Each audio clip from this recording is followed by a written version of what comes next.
The food service and hospitality industries are evolving, often in ways you've never heard of, until now. Our host and technovator, Rob Grimes, is the leading voice of global food service and hospitality technology. Powered by the International Food and Beverage Technology Association, IFBTA, the Accelerate podcast is where technology and ideas are shared, served with a side of new innovation. Welcome to the Accelerate podcast. Welcome back to another episode of the Accelerate podcast powered by the IFBTA.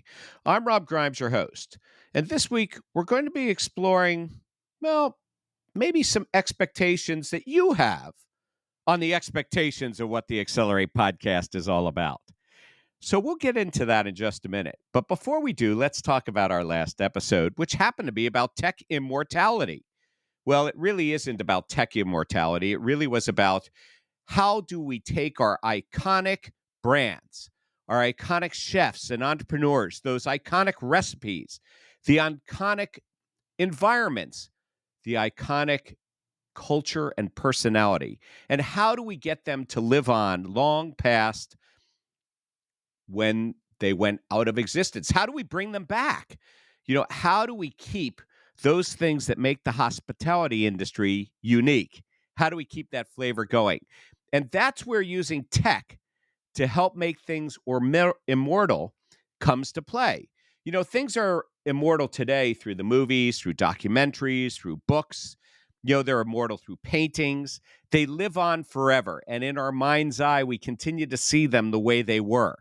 Well, the challenge is to try to keep these things alive, to bring back those that really were iconic and made a difference in our industry, bring back that personality that was out there that made an operation and hospitality special.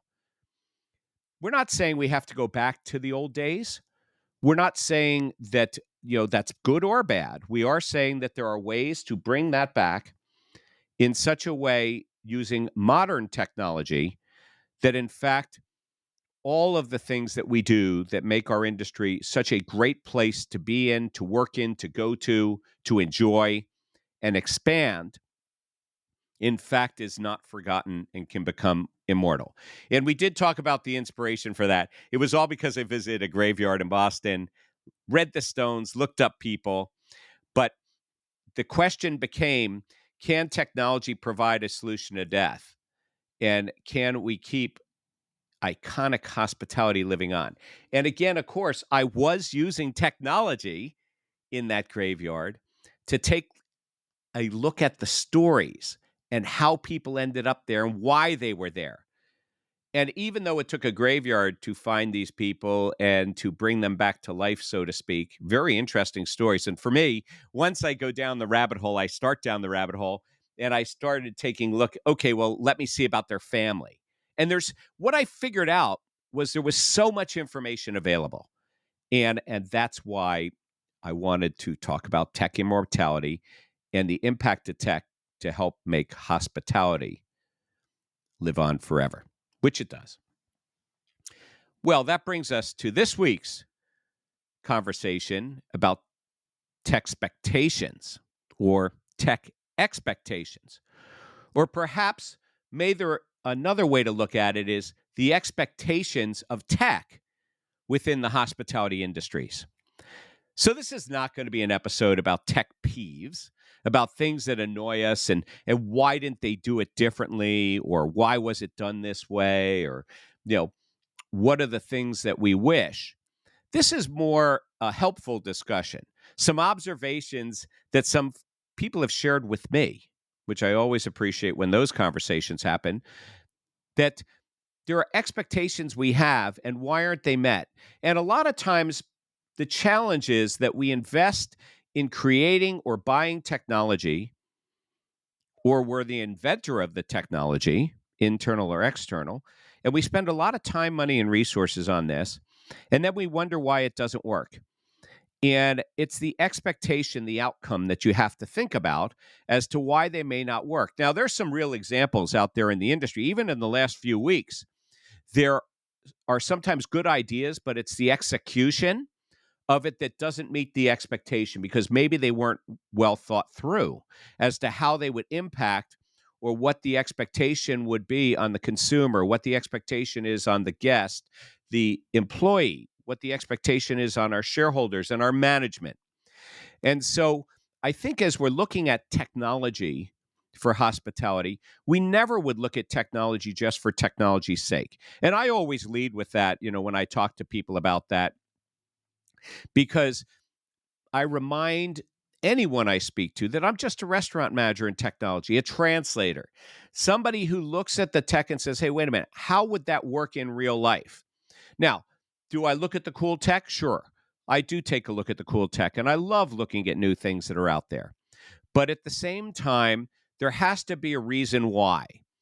And there have been so many occasions that people just develop technology just for the sake of it. And then they say, now, where can I make it work?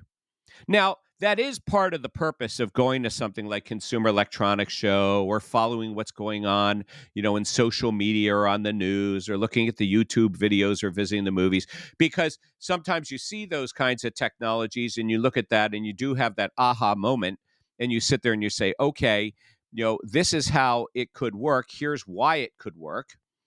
But at the end of the day, if we don't meet the expectations of the customer, of the employee, of the management, of the shareholders, if we don't meet those expectations, then it's never going to work because people have an idea how things are going to work. And like I said, there have been some recent examples that came up in the last few weeks about this. There was a change in offering burgers and doing pricing based on certain time periods of the day. Well, instead of thinking of it that way, it got negative backlash out there. And some of the other brands, took advantage of it and they came and they said, well, let us, lull you over to us. I think it wasn't a bad idea, but what was the expectation of the consumer? The consumer's I want to be clear about that. I do think it was a interesting idea, but I'm not sure that it achieved what they wanted to do. So instead of thinking about surge pricing, think about how to reward somebody with incentives during the period of time that you need the business more. And people have talked about that for ages, about having discount pricing during certain times of the day or study hall in the afternoon, to bring in students, to work at your location. Those are going to achieve the same thing, but it sets a user expectation that, hey, I'm going to be rewarded if I come in and I get something from you or I get a special or something like that. So that's where we're talking about expectations, and that's where we're talking about tech, to use the expectations or to present them in such a way that they really make some sense. And that's really what we're talking about here. It is, in fact, about the first impression. And so technology, unfortunately or fortunately for us today, is the first impression that somebody sees. Now, I'm a believer you don't always put that technology right out in front of the guest. You might hide it. And in the old days, we certainly did that. We would not go to a front desk and front desk try to change so that they'd hide the technology, especially in the upper scale luxury piece. Today, though, the first impression somebody has is that website, the online ordering, the room key for a hotel. Those are their first impressions because it's the first contact. Gee, that make for a good movie, First Contact. And maybe that's what it is. But the first impression and where technology comes in and where the TechSpectation first starts is at that first contact that we have, no matter who it is. And we have to think that way as to, okay, we have the first contact, but that user experience, the UI, the user experience really depends on who the user is. And so to do that, we need to just think about, first of all, where does the technology come from? And we need to consider that when we are, in fact, engaging and helping those that develop and bring it forward, because we want them to have the message. Why not give them a head start, by the way? Why not give them a head start, on developing the right thing? So in my case, maybe the head start was going out to CES, talking to different technology providers, and then having that conversation with them about the opportunities that exist within the hospitality and retail industries. Okay, so that is a head start. They may not have thought about it. They may need some guidance, but, and I'm going to say this at the end, but I decide I'll say it now. But at the end of the day, everybody has an experience and understands how our industry works because everybody eats, sleeps, and plays. They experience all ends of our industry.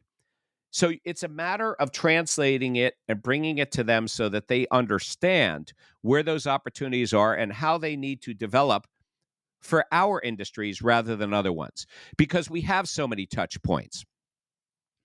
But one of the challenges that we have in this area of meeting TechSpectations is, in fact, the changing demographics of our workforce and our guests. And on top of that, the globalization. And the globalization meaning that our guests, our workforce come from anywhere and everywhere. They may be working remotely in different parts of the world, serving other parts of the world. Our operations expand quicker than ever before. So we need to think about that. And people travel. And when they travel, you have to deal, again, with the first impression that each type of traveler is going to, consider. So the second one is really the ease of use. So if you think about overall expectations, it's the first impression that they see, something visually that they understand when they look at it with their eyes. But how easy is it to use? And I'm going to suggest to you that perhaps the way to think of it is like this. We all use applications all the time on our mobile devices, on our personal computers. We look at them, kiosks. And so what is it we expect? What do they have in common? How are they developed in such a way that they're intuitively obvious? So to me, ease of use and intuition and being intuitively obvious and knowing intuitively how to use something will meet a TechSpectation of a user, no matter what the application in use is. So that might be one of the rules. That might be one of the ways, of thinking about this. So there's always that comparison to either similar applications and systems or the general ones we use. And so one of the challenging pieces, I've talked about this in the past, is when people were getting into different operating systems and they had different user experiences, whether it was, Android or whether it was Apple or whether it was Microsoft, Windows, each one of these had a different user experience and way. But over time, as the applications started being developed that could run on any of them, the look and feel became the same. Now, by the way, side note, I wish that all the hardware that goes along with it, the charging docking stations, the batteries, and everything else would be the same. But we're getting there. We are getting there. But at least it shouldn't matter what operating system or what device I'm using something on. So in comparison, if I want to know how it needs to work and what the expectation or the TechSpectation is going to be of my users, no matter who they are, I need to have a common platform. And where those common platform or a common look and feel. And where does that user experience start? Boy, they start at, at 2 years old, 3 years old. Because that is think like a child, think like a toddler. That is, in fact, how they develop their understanding. I watch, toddlers, 2, 3 years old, just zipping around a screen, choosing videos, this and that, and knowing how to use applications at 2.5 and 3 years old. Why? Because the way that they are being used is the same. Now, I'm not saying that we have to bring everything down to the child or toddler level, and maybe we do.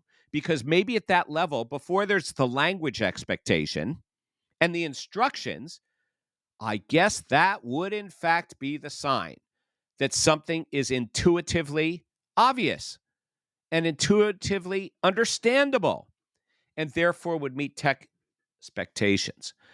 So maybe that is the way we should go. Think like a toddler and how they would use it. And do they understand the very basic and core functions? And then as we think about how, well, you know what? we're going to use some examples and we're going to talk about some solutions in the second half here. So why don't we just take a break? If we put out the problem, and hopefully you agree that there's an opportunity. It's really not a problem itself, but it's an opportunity, and it's not a tech peeve. But maybe if we put it out there, uh, we have the opportunity to take advantage of it and look to how things are being developed for us, even in real time basis, because we know lots of things are out there. Well, before we get into that discussion, as I always tell you, it is about those cool ideas that make, and this conversation, by the way, is all about cool ideas. You know, but if you explore, you seek, you feed your passion for new technology and innovation, whether it's for work or industries or your own personal use, because it's usually, I don't know, that line is very gray between all of them, but it just makes you say, wow, I always take a picture, I take a video, I send a link, I pass it on to people I know, pass it on to me directly at coolideas@robertgrimes.com, which will help us explore, learn, and share together and start that conversation. And sometimes they end up on an Accelerate episode. And speaking of Accelerate, to subscribe, or if you have any thoughts, comments, or suggestions, please send us a note to accelerate@savor.fm, SAVOR.fm, to our producer, and we're happy to get back to you, sign you up, make sure you are aware of everything, that is going on.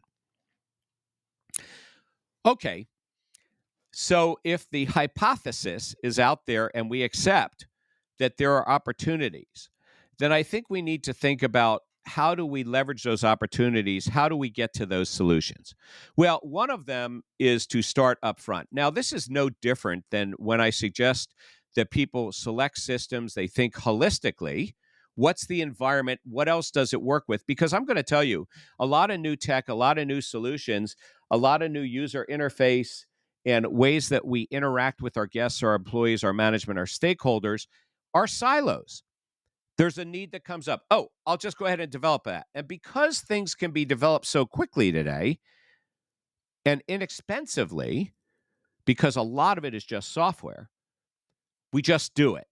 Oh, let me fix that. And we don't think about what the outcome is, and we haven't really properly tested the use because it's just too easy to do.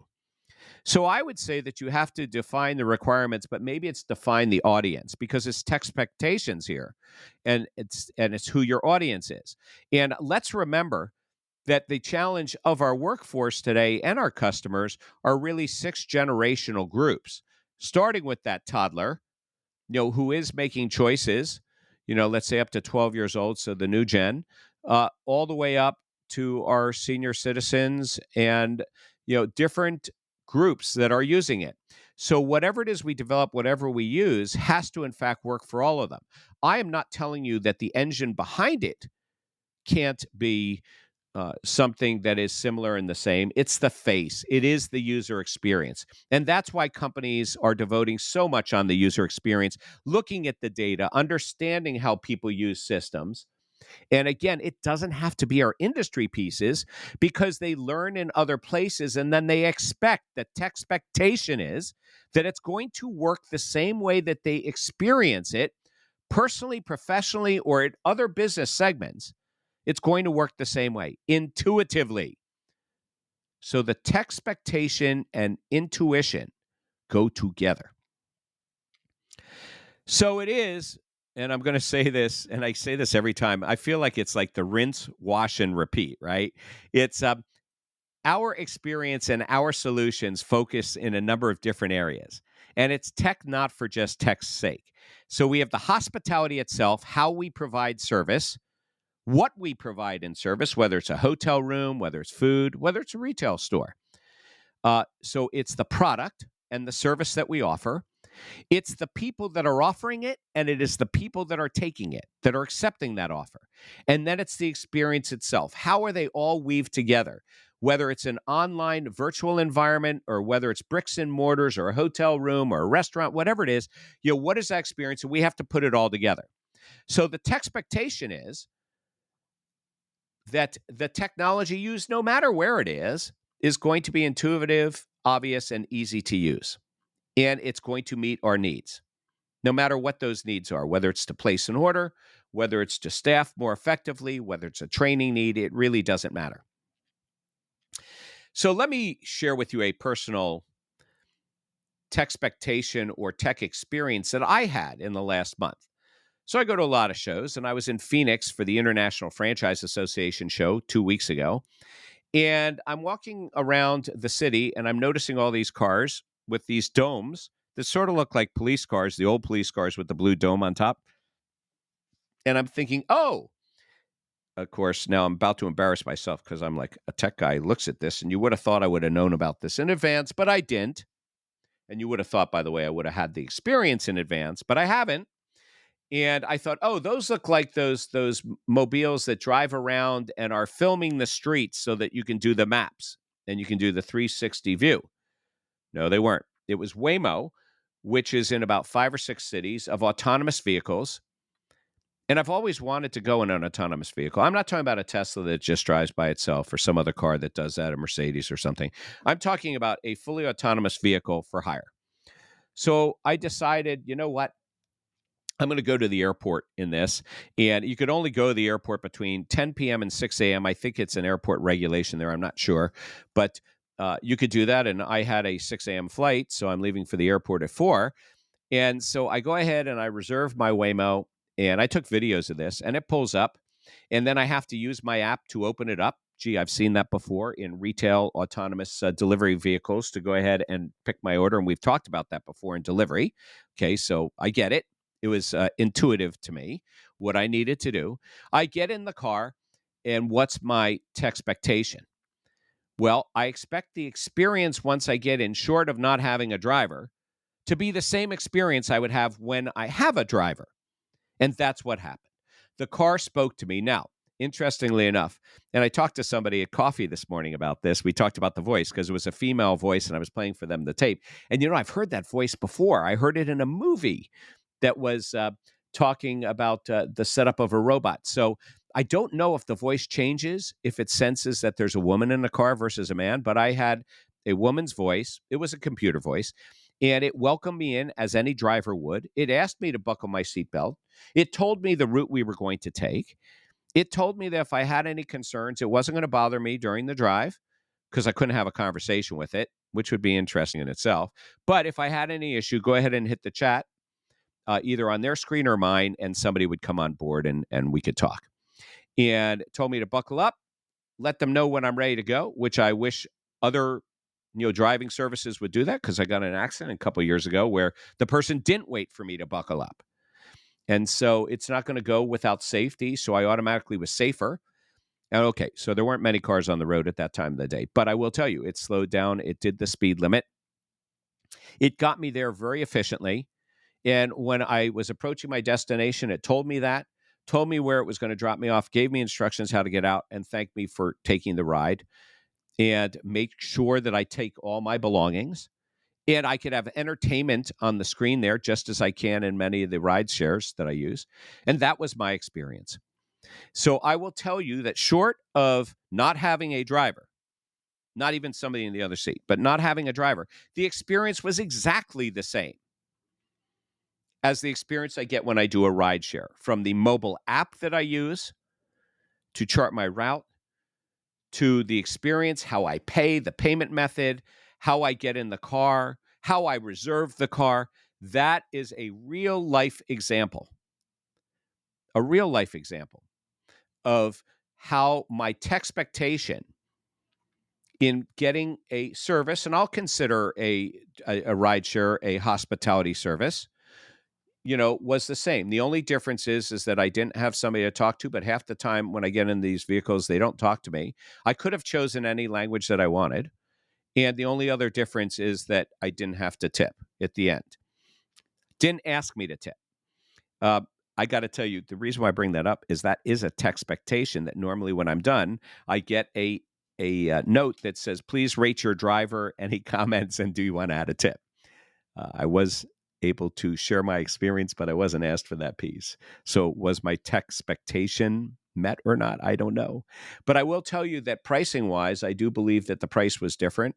And because of that, and so that goes to the theory that people expect if they use technology, they may get a better deal or a better incentive, which is what we talked about, for instance, on on-demand pricing, that the restaurant was doing. And I just want to pull this together for you and just understand that that's how it works. So if we think about how to be successful at this in developing the opportunities. So first of all, we have to look for opportunities that are outside to leverage and use things not necessarily developed for us either in the general community or in other industries. We've talked about the last few episodes. We talk about that every year. So that's one thing. But then if we're going to try or look at one of them, you got to put your head on that says, okay, now let me think of this as an employee. Let me think of this as a customer. Oh, wait, there are 6 different types of customers. But I would suggest that you ought to know your customer first because you have a sweet spot customer that comes to you.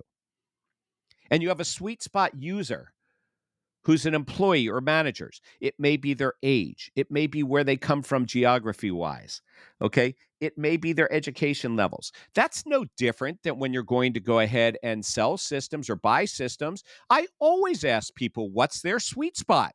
How many units? Any specific industry segment? Is it everybody from enterprise down to the independent? Is there a geography piece there? Is there a language? Okay, so I do this anyway, as I talk to people about how to select systems. So it's the same thing. How to make sure and be successful that your TechSpectations are going to be met. So again, I think about writing down my requirements, starting with who are my users in each different one. And then what are their expectations? And if I have to visually do it, just look at, and this is all available online, look at the apps that they most commonly use. And take a look at those screenshots and how do they use them. And so I just boiled it down just like that to go figure out how somebody's TechSpectations would be once I've identified who my users are. Not every user in the world, but the ones that are my sweet spot, my customer base, my employee base, my management base, my shareholder base. So that is something I do. So then I think about what is the benefit to the operator, to the customer to use this, because they're going to have a TechSpectation on that benefit, just like I did in using the autonomous vehicle. A safer ride, less money, quicker, better routes. Maybe I don't have to talk to the person who's there. But what are their expectations? Not just how it works, but what are the TechSpectations in service and delivery? Because I want to be able to simulate that. The environment, hospitality. And so, again, I take a look at that, but I look at the benefits. And do I need to offer a benefit to get somebody to try it? Sometimes you don't, but for the last 20, 30 years, we've discovered that people would give up personal information in order to get a benefit, a cheaper price, a better service, make more choices. And so there have to be benefits to whomever the user is. And I would say this to you, that, never is a long time. So let's not assume, let's not take the negative and say it's not going to happen, because technology is going to happen. But what we want to do is we want to maintain the hospitality, the core of our service and our offerings and our experience in what we do. That was the subject of the last episode. I guess it's the subject of this one. So what's our call to action?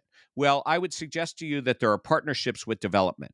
And development can be your own internal development, because I've seen a lot of times, I go back, I can see times where, the marketing department came up with marketing promotions that they didn't tell the technology people, who were then scrambling to figure out how to make it work on the point of sale.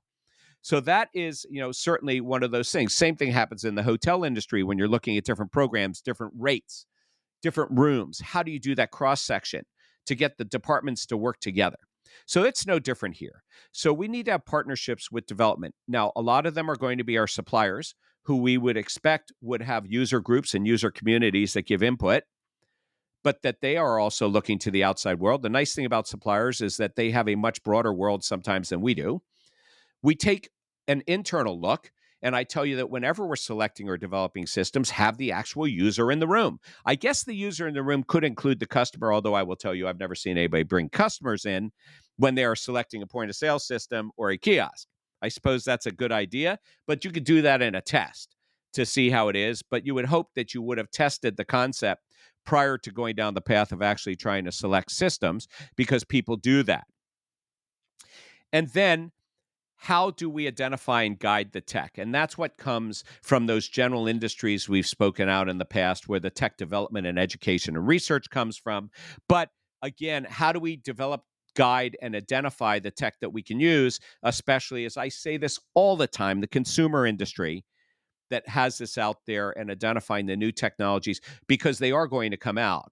And when they come out for the consumer, that is their TechSpectation, that we're going to use or offer those same products and services, whether it's a hotel room, whether it's a restaurant, whether it's e-commerce, it really doesn't matter. Well, I will just wrap up with two things. Never is a long time. And the good news is that everyone eats, sleeps, and plays and experiences hospitality. With that, this podcast is brought to you by the International Food and Beverage Technology Association. The IFBTA is the industry's voice within the food and beverage technology industries, providing thought leadership as a single, impartial, and go-to resource. The IFBTA offers in-person and online communities to connect with your peers, the exchange an all-encompassing global technology directory, and an industry-wide professional education and certification program. The bottom line is the IFBTA is your place to gather, learn, and share. So thank you for joining me on this episode of Accelerate, powered by the IFBTA. I am Rob Grimes, your host, and I look forward to our next accelerated conversation together.